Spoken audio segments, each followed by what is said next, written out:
तो दोस्तों एक बार फिर स्वागत है आपका हमारे चैनल पर। मेरा नाम है वरुण और हम बात कर रहे हैं लॉ की। जी हाँ, जितने भी कैंडिडेट्स हैं, पार्टिसिपेंट है या एस्पिरेंट्स हैं जो तैयारी कर रहे हैं लॉ की और एमपी से बिलोंग करते हैं या फिर चाह रहे हैं एनएलयू भोपाल में एडमिशन लें या करियर को बूस्ट करें लॉ की फील्ड में, क्या कैसे ऑप्शंस हो सकते हैं, कैसा है एनएलयू भोपाल, ये पूरी की पूरी हम जानकारी जो इंपॉर्टेंट पैरामीटर्स हैं उन पे हम बेस्ड करके इस वीडियो में डिस्कस करने वाले हैं। सो आखिर तक इस वीडियो को आपको देखना है और दोस्तों में भी शेयर कर देना ताकि उनका भी भला हो जाए। बाकी अगर अपनी प्रोफाइल में बेस्ट जानना चाह रहे हैं कि क्या बेस्ट होगा, कॉलेज, कोर्स या करियर से जुड़ी जानकारी लॉ से रिलेटेड, तो नीचे profile analysis form description box में मिल जाएगा, जिसको फिल करिए और हमारी टीम आपको आपके लिए गाइड जरूर करेगी। चलिए तो स्टार्ट करें यहाँ पे एनएलयू भोपाल के बारे में। सबसे पहले भैया बता दें आपको कि भोपाल वैसे सिटी ऑफ लीग कहलाता है, मध्य प्रदेश की कैपिटल है और जितने मध्य प्रदेश के स्टूडेंट हैं वो तो जानते ही। उसके अलावा अगर कोई बच्चा जो है ऑल ओवर इंडिया से अगर क्लैट के बेसिस पे अच्छा स्कोर लेके एनएलयू भोपाल चुनना चाह रहा है,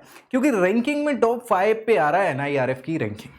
हाँ देखो, मैं आपको बताऊं कि यूजी के लिए अभी इनके रिकॉर्ड्स बहुत अच्छे नहीं हैं, प्लेसमेंट के रिकॉर्ड्स वगैरह अगर हम डिस्कस करें, लेकिन ठीक है, अगर नाम आ रहा है तो बहुत सारे पैरामीटर्स पे खरा उतरा होगा तभी जाके एनआईआरएफ रैंकिंग नंबर 5 में है एनएलयू भोपाल। सो 1998 में स्टैब्लिश्ड हुआ था और मध्य प्रदेश स्टेट लेजिस्लेचर के रूल नंबर 1997 के समथिंग से इसको स्टैब्लिश करा गया था। और बेस्ट सी बात है, किसी यूनिवर्सिटी या इंस्टीट्यूशन को आप स्टैब्लिश करेंगे तो उसके लिए एक प्रॉपर पूरा का पूरा एक्ट बनाया जाता है और उस एक्ट के बेसिस पे एनएलयू भोपाल को स्टैब्लिश कर दिया गया था। ये देख पा रहे होंगे कैंपस एक ही है फिलहाल अभी इनका, हाँ, जो कि शुमार कैंपस है, अच्छा खासा कैंपस है और यहाँ पे इनको रिकॉग्निशन मिल चुका है बीसीआई का, तब तो जाके ये लॉ के कोर्सेज कंडक्ट कराते हैं। यूजीसी से अप्रूवल भी है इनको ताकि इनको ग्रांट वगैरह दी जा पाए। मोड ऑफ एजुकेशन की बात करें तो यहाँ जो कोर्सेज अभी अवेलेबल हैं वो सारे के सारे फुल टाइम कोर्सेज ही अवेलेबल हैं। अभी इवनिंग कोर्सेज या पार्ट टाइम कोर्सेज अवेलेबल नहीं हैं यहाँ पे, और बहुत सारे कोर्सेज ये ऑफर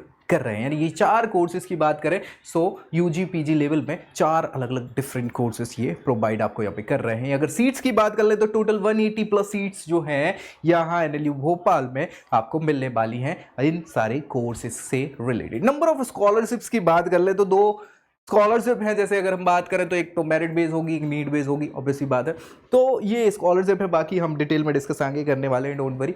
कोलैबोरेशन या एमओयू की बात कर ले, हाँ भैया, हम बहुत सारे कोलैबोरेशन करते हैं अलग अलग जो यूनिवर्सिटीज है लॉ से रिलेटेड, उनके कोलैबोरेशन से क्या होता है कि बहुत सारी आपको हाँ चीजें समझ में आ जाती, कैसे जैसे क्रेडिट ट्रांसफर प्रोग्राम है, बड़ी बड़ी यूनिवर्सिटी में कैसे काम चल रहा है, क्या करना है, वो सारी चीजें आपको इनके बेसिस पे पता चलती हैं। तो यहाँ पे कैस्ट्रिप सियाटल की यूएसए की यूनिवर्सिटी, इनसे कोलैबोरेशन है। वॉशिंगटन यूनिवर्सिटी सियाटल की, उससे कोलैबोरेशन है। International Institute of ear and speech law Leiden University है, ये नीदरलैंड की, वहाँ कोलैबोरेशन है। फिर चाहे कनाडा की मैकग्रिल हाँ यूनिवर्सिटी हो, उसके अलावा स्विट्जरलैंड की ल्यूक्रेन यूनिवर्सिटी हो। फिर बात कर ले हम ऑस्ट्रेलिया की या फिर हाँ सिडनी की यूनिवर्सिटीज़ की, तो भाई यहाँ पे आपके कोलैबोरेशन एमओयूज हैं एनएलयू भोपाल से। फिर बात करें इनके एवरेज सैलरी पैकेजेस की, एक साल में जो ऑफर किए जाते हैं, देखो मैं आपको बता दूं कि इनके बहुत अच्छे रिकॉर्ड्स मुझे अभी नहीं लगे हैं। क्यों? ये धीरे धीरे धीरे बढ़ रहे हैं। 10 लाख करीब 2019 में गया था एवरेज सैलरी पैकेज, फिर 18 में 9-20 था, 17 में 8,70,000 का था। ये on an average salary package इन्होंने बताए हैं, लेकिन क्या है, ये धीरे धीरे धीरे बढ़ते जरूर जा रहे हैं, लेकिन अपने आप को इन्हें बूस्ट करना होगा। ये सबके बता दिए ऑल टोटल पूरी सीट्स का, ठीक है। ऑफिशियल वेबसाइट जहां ज्यादा जानकारी आपको मिल जाएगी एनएलयू भोपाल की, तो वो आपको पता ही है, नहीं पता तो मैं बता देता हूं, www.nlu.ac.in। इसमें भोपाल पे आप जाएंगे स्पेशलाइज्ड, तो वहाँ आपको जानकारी मिल जाएगी। जेंडर इनटेक में बात करें तो ये कोएड इंस्टीट्यूशन है, मतलब गर्ल्स एंड बॉयज़ एक साथ यहाँ पे पढ़ सकते हैं। एप्लीकेशन मोड की बात करें ऑनलाइन है ही यहाँ पे। फैकल्टीज़ काउंट की बात करें 32 फैकल्टीज़ हैं जो 180 बच्चों को पढ़ा आ रही है।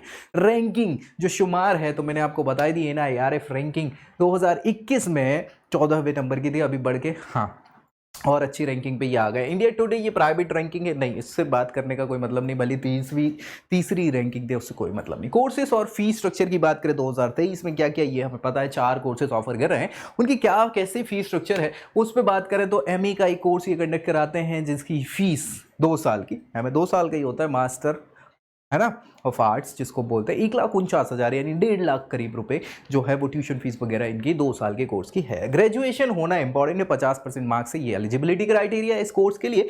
बीएससी एलएलबी का एक कोर्स भी ये कंडक्ट कराते हैं जिसकी 5 साल की, चूंकि बीएससी एलएलबी है इंटीग्रेटेड प्रोग्राम है, 5 साल का है, सो उसकी ऑल टोटल लगभग 6 लाख के करीब फीस है ना, लगभग 6 लाख के करीब फीस है। इसमें सीबीएसई बोर्ड से 12th पास आपको करना होता है और फिर उसके बाद क्लैट वगैरह और अच्छे एग्जामिनेशन से काम कर लें आप, ठीक है। पीएचडी का कोर्स भी ये कंडक्ट करा रहे हैं, ऑब्वियसली बात है, 1,46,000 रुपए करीब ये 2 साल के कोर्स की फीस है। बाकी फिर डिपेंड करता है, जल्दी से जल्दी सबमिशन हो जाए वो बेहतर है। बीएलएलबी ऑनर्स ये भी एक कोर्स 5 साल का ही होता है, इंटीग्रेटेड प्रोग्राम है, तो लगभग 6 लाख के करीब इसकी फीस स्ट्रक्चर है।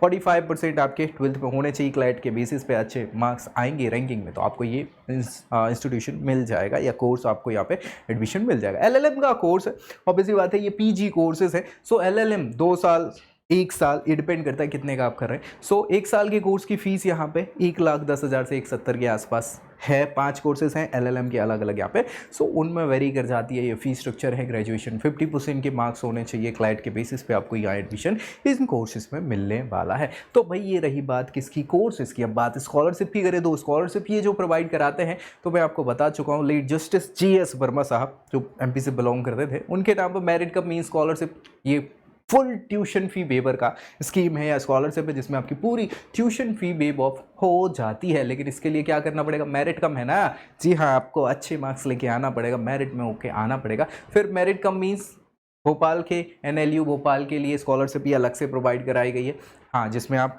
टॉपेस्ट रैंकिंग में आएंगे तो आपको हाँ क्लैट के एग्जाम के बेसिस पे आपको यहाँ पे ये स्कॉलरशिप प्रोवाइड कर दी जाएगी। फिर मुख्यमंत्री मेधावी छात्र या विद्यार्थी योजना भी मध्य प्रदेश शासन के द्वारा चलती है, वो आप अवेल कर सकते हैं यहाँ पे। तो ये एक ऑप्शन आपके पास फीस वेव ऑफ कराने का या कम कराने के स्कॉलरशिप के रूप में हो सकते हैं। फिर प्लेसमेंट के रिकॉर्ड्स, ये इंपॉर्टेंट है। क्यों इंपॉर्टेंट है कि भाई हम 5 साल 3 साल 2 साल 1 साल जो भी कोर्स यहाँ से कर रहे हैं वो इन्वेस्ट कर रहे हैं, पैसा भी इन्वेस्ट कर रहे हैं, उसके बाद क्या मेरे को मिलने वाला है रिटर्न, और वो समझ में आता है प्लेसमेंट के रिकॉर्ड से। तो मुझे बहुत अच्छे नहीं लगे बीए एलएलबी या बीएससी एलएलबी के जो 5 साल के इंटीग्रेटेड प्रोग्राम्स है जिसमें 6 लाख करीब आपकी फीस लग रही है। इनके ऑन एन एवरेज पैकेजेस जो मैंने देखे, मीडियन पैकेजेस, एवरेज तो हमने देख लिया था 9-10 लाख का, लेकिन मीडियन पैकेज मतलब जो ज़्यादातर बच्चों को मिल रहे हैं।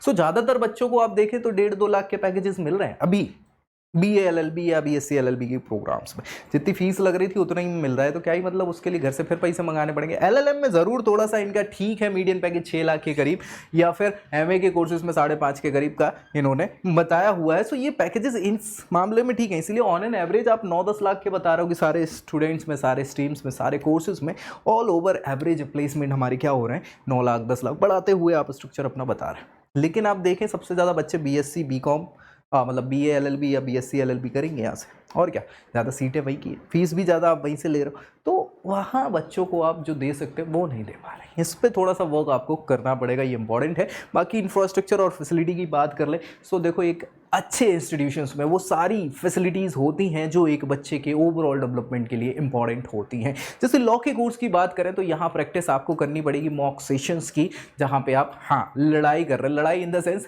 हाँ जैसे आपने मूवीज़ में देखा होगा ना, वो कि जज साहब और वो वहाँ पे वकील साहब और सारे अपराधी वगैरह पुलिस वुलिस सब होते हैं, है ना, वो कोर्ट होता है जिसको मूड कोर्ट कहा जाता है। हाँ, वहाँ प्रैक्टिस कराई जाती है पूरी की पूरी लॉ से रिलेटेड सारी की सारी। तो मूड कोर्ट अवेलेबल है ही, ऑब्वियसली बात है, लाइब्रेरी हो, cafeteria, sport complex, gymnasium, hospital, medical facility, auditorium, classroom, labs, others, hostel, wifi campus. आजकल वाईफाई कैंपस चलने लग गए, ये चलन है, सारी जगह इंस्टीट्यूशंस में आपको वाईफाई कैंपस मिलेंगे। तो यार मेरा कहने की बात ये है कि ये सारी बेसिक कम्युनिटीज़ हैं, इनके बिना एक बच्चे का ओवरऑल डेवलपमेंट तो आप वैसे भी नहीं करा सकते। तो इनको फैसिलिटी बोलना मुझे नहीं लगता अच्छी चीज़ है, बोलते ज़रूर है लोग बाग, लेकिन हाँ ये पता भी होना चाहिए कि क्या क्या व्यवस्था है यहाँ पे है। तो भाई ये पूरी बात हमने किसकी करी, एनएलयू भोपाल की, जो कि एनआईआरएफ रैंकिंग में अगर हम देखें लॉ में तो 14वें, मतलब यहाँ ज़रूर बताई थी, वैसे लॉ इंस्टीट्यूशंस में 5वें नंबर पे इनका नाम आता है। तो बच्चे प्रेफर इसको कर रहे हैं, समय समय पे इन्होंने अपने आप को और अच्छा बनाने की कोशिश की, फैसिलिटेट करते चले जा रहे हैं, रिसोर्सेज की व्यवस्था करते जा रहे हैं। तो मध्य प्रदेश के बच्चे हों चाहे ऑल ओवर इंडिया के बच्चे हों, उनको अगर लॉ कोर्सेज करने हैं तो इसको एक आप टारगेट कर सकते हैं, लेकिन क्लैट में अच्छे मार्क्स हों तो बेहतर है। इसके अलावा आपकी प्रोफाइल पर क्या बेस्ट होगा ये अगर जानना चाह रहे हैं तो नीचे profile analysis form description box में ज़रूर मिल जाएगा, उसको भरना है और और उससे आप जानकारी ले सकते हैं आपके कॉलेज, करियर या कोर्सेज से रिलेटेड, जो भी आप जानना चाहें लॉ से रिलेटेड। तो मिलेंगे अगली वीडियो में अगली जानकारी के साथ, तब तक के लिए जय Hind. I hope you like this video. For more such videos, keep watching our channel. And do not forget to like, share and subscribe.